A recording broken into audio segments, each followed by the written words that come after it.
I've always loved Thanksgiving. It's one of those holidays that feels so warm and cozy, family, food, and a sense of togetherness that seems to make all the stress of life fade away for a little while. For years, I looked forward to it like a kid counting down to Christmas.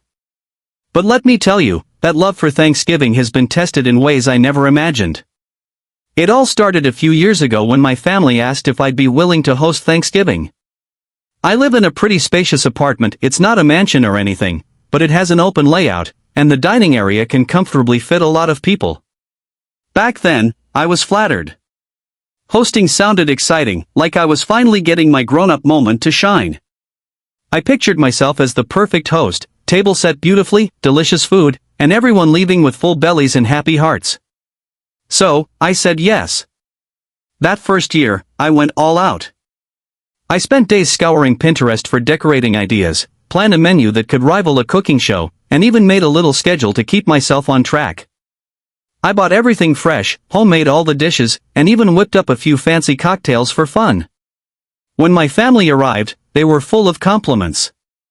They loved the food, praised my apartment, and said things like, "Wow, you've really outdone yourself." I won't lie, I felt proud. Exhausted, sure, but proud.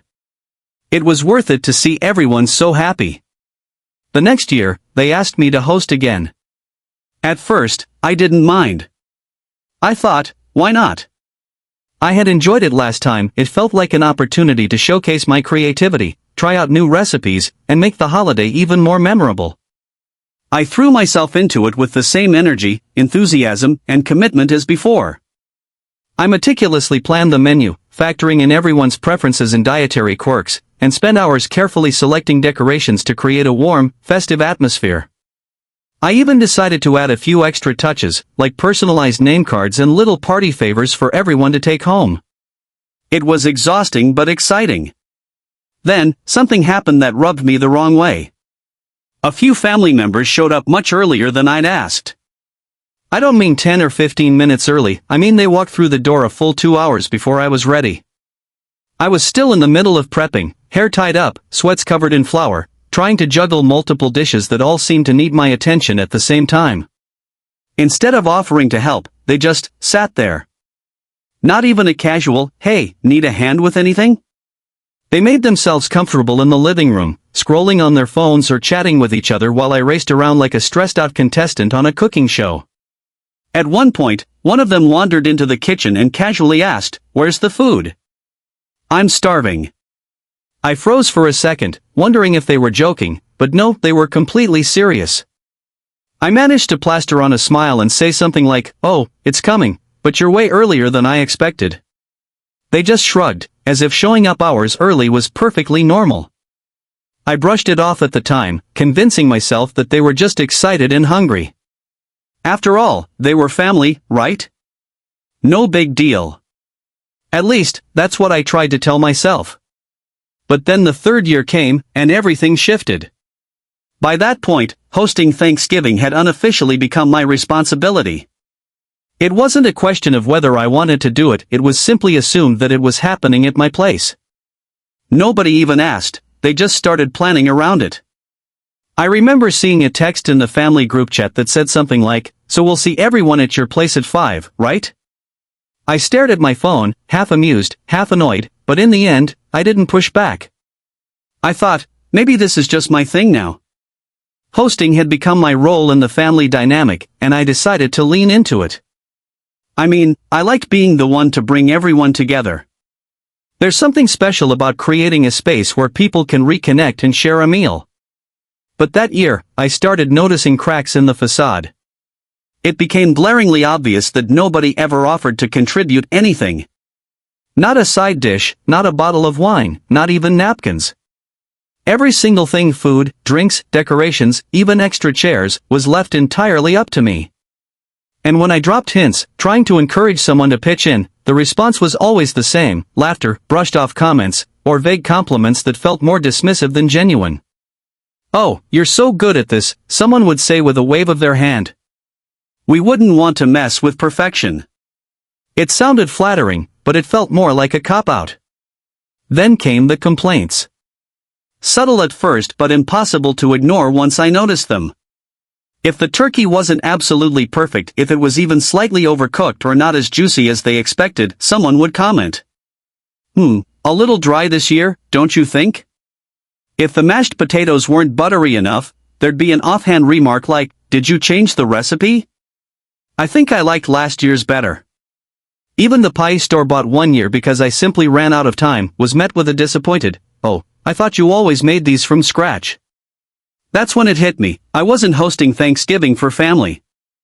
I was running a free, full-service restaurant for a group of ungrateful diners who didn't even tip. By year 4, I was dreading it. The planning, the cooking, the cleaning, it was all so much.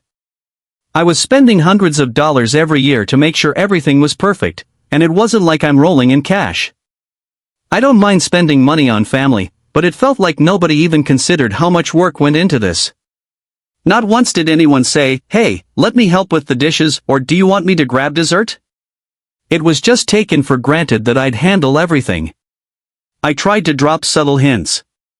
Like, "Wow, this takes a lot of effort, huh?" Or "Next year, maybe someone else should try hosting." But it was like talking to a wall. They'd either laugh it off or change the subject.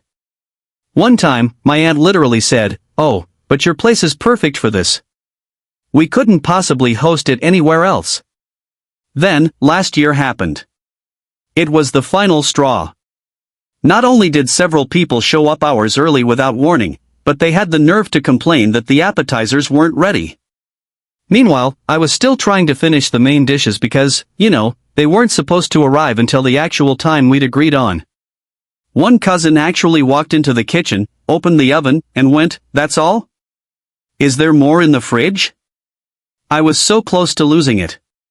By the end of the night, I was completely drained physically, emotionally, and financially.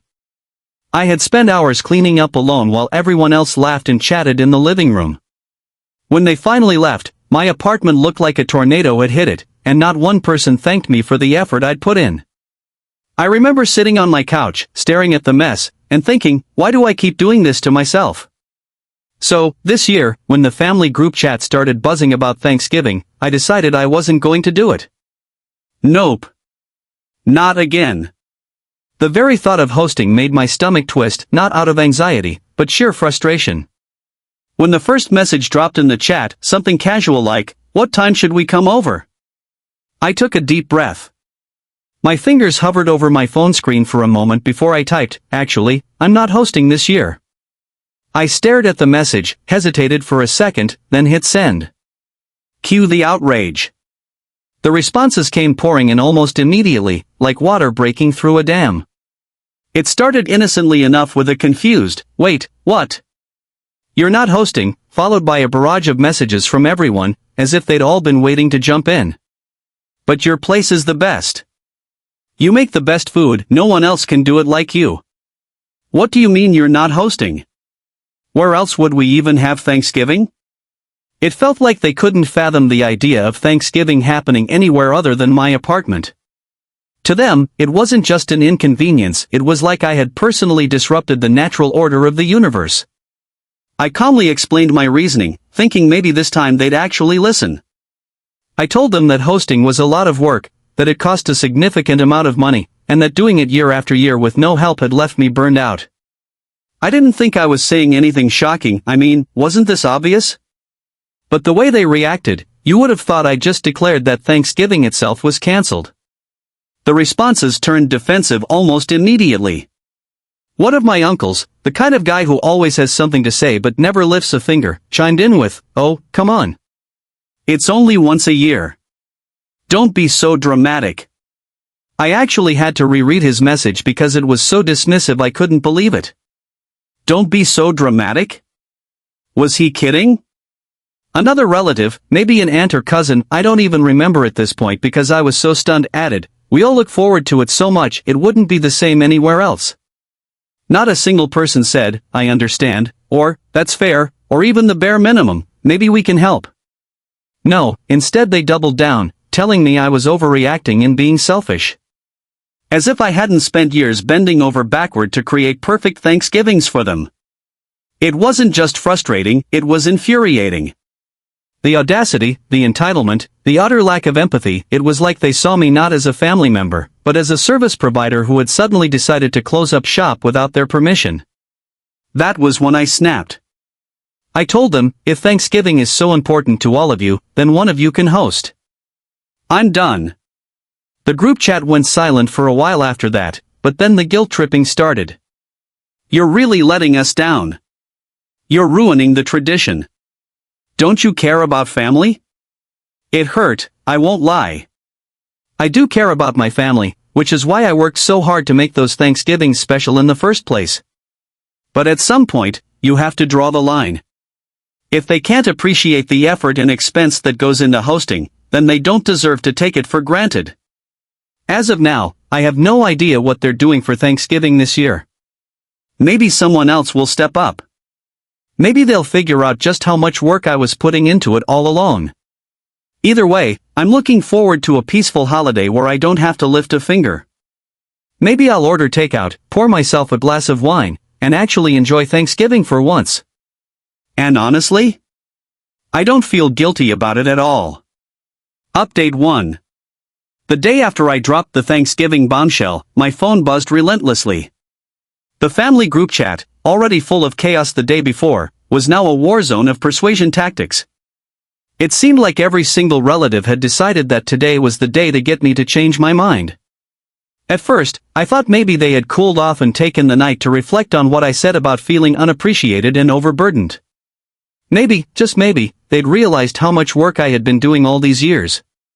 But as the messages rolled in, it became glaringly obvious that this wasn't about understanding, they just wanted me to fix their problem. I scrolled through the chat with growing frustration. There was a steady stream of messages, all crafted to manipulate me in one way or another. Some were casual and upbeat, trying to butter me up. You always make Thanksgiving so special for everyone. It just wouldn't be the same without you hosting. Others leaned hard into guilt, painting me as the villain who was single-handedly ruining Thanksgiving for the entire family. We're just so disappointed. We've been looking forward to this all year, and now we don't know what to do. A few relatives even had the audacity to subtly imply that hosting was my responsibility, as if it was some unspoken contract I'd signed the first time I opened my home to them. By mid-morning, I was tired of the passive-aggressive remarks and decided to lay it all out there. I sent a long, carefully worded message explaining exactly why I didn't want to host. I told them how exhausting it was to do everything alone, how much money I had to spend every year, and how it felt like none of them truly appreciated the effort I put in. I reminded them of the times they'd shown up hours early, made comments about the food, or left me to clean up the mess without lifting a finger. I said that I wasn't happy with the way they treated me, and until that changed, I wasn't going to host Thanksgiving, or any holiday, for that matter. For a brief moment, there was silence in the chat. I almost thought my message had landed the way I'd intended. But then, one by one, they started responding. We understand, they wrote. We didn't realize you felt that way. We'll do better. Just tell us what you need, and we'll help. On the surface, it seemed promising. They were finally listening, or at least pretending to. But I wasn't convinced. These were the same people who had ignored my subtle hints and dismissed my concerns year after year. Words were cheap, and I wasn't about to cave just because they'd thrown a few apologies into the mix. When I still didn't budge, their tactics shifted. The flattery started pouring in. Your apartment is just so perfect for hosting, they said. It's so spacious and comfortable for everyone. You're such a great cook, no one can make Thanksgiving dinner like you do. The compliments were relentless, but they all boiled down to the same argument: I had the best space and the best skills, so naturally, I was the best choice. And really, wasn't it selfish of me to deprive the family of the perfect holiday just because I was tired? Then came the excuses. Oh, the excuses. One by one, they each found a reason why they couldn't possibly host Thanksgiving themselves. My aunt claimed her kitchen was too small, even though she's hosted Christmas dinners in the past without issue. My cousin said her place wasn't kid-friendly, even though her kids are the only ones in the family. Another relative said they'd be too busy with work, conveniently ignoring the fact that I also have a full-time job and somehow managed to make Thanksgiving happen every year. The excuses kept coming, and each one was more ridiculous than the last. By the end of the day, it was clear none of them had any intention of stepping up. They wanted Thanksgiving at my place, made by my hands, with my money and effort. They just weren't willing to say it outright. Instead, they tiptoed around the issue, trying to wear me down with flattery and guilt until I caved. And, honestly, it worked. After hours of relentless messages and promises that this time will be different, I finally gave in. I thought, fine. If they're going to beg me like this, I'll do it. I convinced myself that maybe they really would keep their word and help out this year. And if nothing else, I figured it would at least shut them up. So, with a sigh and a heavy heart, I typed out my agreement. All right, I'll host. The group chat exploded with cheers and thank yous. You'd think I had just announced I was curing world hunger with the way they reacted. The compliments poured in again, thicker than ever. You're the best. We're so lucky to have you. This is going to be the best Thanksgiving yet. But this time I will make a very interesting surprise for them. They will be amazed by it. They will not even guess what awaits them. I can't wait to see their surprise and hear their indignation. It will be fun. Update 2. When Thanksgiving Day rolled around, I was ready, not with a perfectly set table or a fridge full of food, but with my surprise plan. For the first time in years, I woke up feeling relaxed, almost giddy with anticipation. There was no frantic running around the kitchen, no rushing to get the turkey in the oven at just the right time, and no stressing over whether the side dishes would all come out perfectly. Instead, I made myself a cup of coffee, put on some comfy clothes, and settled in to enjoy my morning. It felt almost indulgent, knowing that in just a few hours, my family would arrive expecting the usual extravaganza, completely unaware of what was in store for them. As expected, the first guests showed up early. Way early. I wasn't surprised, this had become their routine, and I was more than prepared. When the doorbell rang, I greeted them with a cheerful smile, and they walked in, already talking about how hungry they were. It didn't take long for the questions to start. "Where's the food?" one of them asked, peeking into the kitchen. "Why aren't the appetizers out yet?" I looked at them, feigning confusion, and asked, "Good question, where is the food?" Their faces were a mix of confusion and mild panic. At first, they thought I was joking, but when they realized the kitchen was completely empty, no smells of turkey roasting, no pots bubbling on the stove, they started to get flustered. "What do you mean? You're hosting, aren't you?" one of them asked, as if the very idea that I hadn't spent hours preparing was incomprehensible. Still smiling, I handed them a list of ingredients. "Here's what we need," I said brightly. "The grocery store's still open, so you can grab everything and bring it back here." For a moment, they just stared at me, completely dumbfounded. You could practically see the gears turning in their heads as they tried to process what was happening. But ultimately, with no food in sight and no other options, they shuffled off to the store. As they left, I could already feel the satisfaction bubbling up inside me. This was only the beginning. More guests started arriving shortly after, each one expecting the same warm smells and bustling kitchen they'd walked into in previous years. And each one was met with the same reality: no food, no prep, and a very calm, very unbothered me. "Where's the food?" they all asked, growing more and more bewildered. I simply shrugged and said, "I'm waiting for it, just like you." Their confusion quickly turned into whispers and side conversations as they tried to figure out what was going on. Meanwhile, I just sat back and enjoyed watching the chaos unfold. Eventually, the first group returned, hauling in bags of groceries. They looked a mix of relieved to have found everything and annoyed that they'd had to go in the first place. When they unloaded everything onto the counter, the rest of the guests erupted into a chorus of questions. "Why did you have to go shopping? Why isn't anything ready yet? What is happening?" That's when I dropped the real bombshell.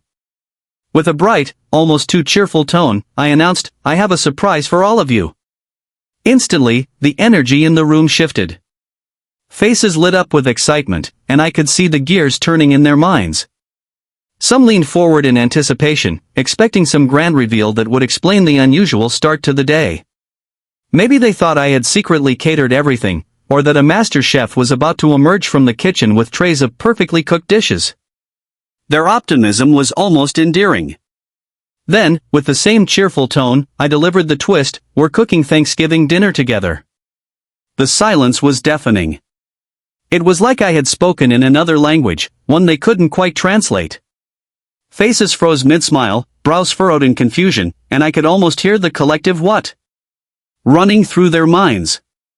For a moment, no one moved or spoke. They simply stared at me as if I'd lost my mind.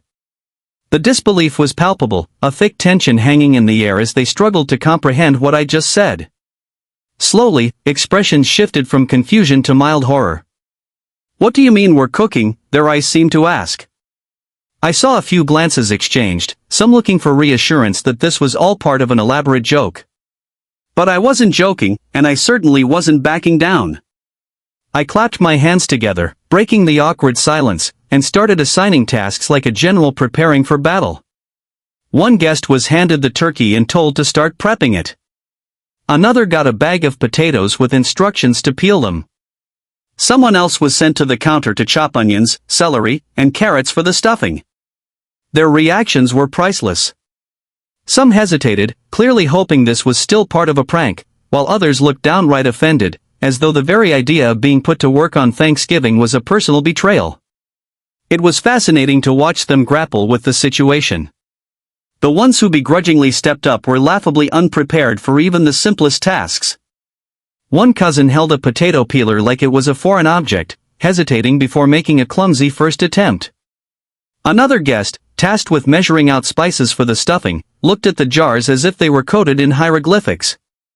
There was a lot of fumbling, a lot of muttered complaints, and more than a few questions like, "Do I have to do all of these?" or "Wait, how much of this goes in?" And then there were the outright refusers, the ones who crossed their arms and dug in their heels. "I'm not good in the kitchen," one declared, as though that exempted them from participating. Another simply sat down on the couch, defiantly scrolling through their phone like they could will the situation away. I met their resistance with a calm, unwavering demeanor. "If you want to eat," I said with a shrug, "you'll have to help." That simple logic seemed to chip away at their stubbornness, and eventually, even the most unwilling joined in. Their reluctance was obvious in every exaggerated sigh and dramatic eye roll, but they did it. They peeled, chopped, and stirred, all under my watchful eye. What followed was a scene of utter chaos, and I loved every minute of it. People tripped over each other in the kitchen, arguing about how to season the stuffing or whether the green beans should be steamed or sautéed. Someone almost burned the rolls because they forgot to set a timer. My aunt somehow managed to spill gravy on her shirt before it was even finished. It was a mess, but it was also oddly satisfying to see them all experience what I went through every year. By the time we finally sat down to eat, the mood was a strange mix of exhaustion, frustration, and grudging camaraderie. The table looked nothing like the polished spreads I'd put together in previous years. There were mismatched serving dishes, some plates missing entirely because no one had thought to grab them, and a few dishes that were borderline unrecognizable due to last-minute improvisations. But somehow, it all came together. As we started eating, the comments began. At first, they were subtle, remarks about how much work it had been, how tricky it was to time everything just right, how they hadn't realized how much effort went into cooking a full Thanksgiving meal. Then the floodgates opened. "I can't believe you do this every year," someone said. "No wonder you didn't want to host." "This is exhausting," another admitted. The realization seemed to hit them all at once. Toward the end of the meal, one brave relative asked, "So, will you host again next year?" I could feel every pair of eyes at the table turn toward me, waiting for my answer. I smiled and said, "I'll think about it if you all help." There was a collective sigh of relief, followed by a chorus of promises. "Of course we'll help.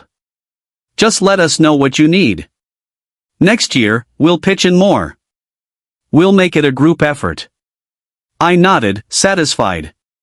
That Thanksgiving turned out to be one of the most memorable holidays we'd ever had. Not because the food was perfect, it wasn't, but because, for the first time, my family finally understood what it took to pull off a celebration like this. I could tell by the end of the night that they were tired, but they were also happy, like they'd earned the meal they were eating. And for the first time in years, so was I.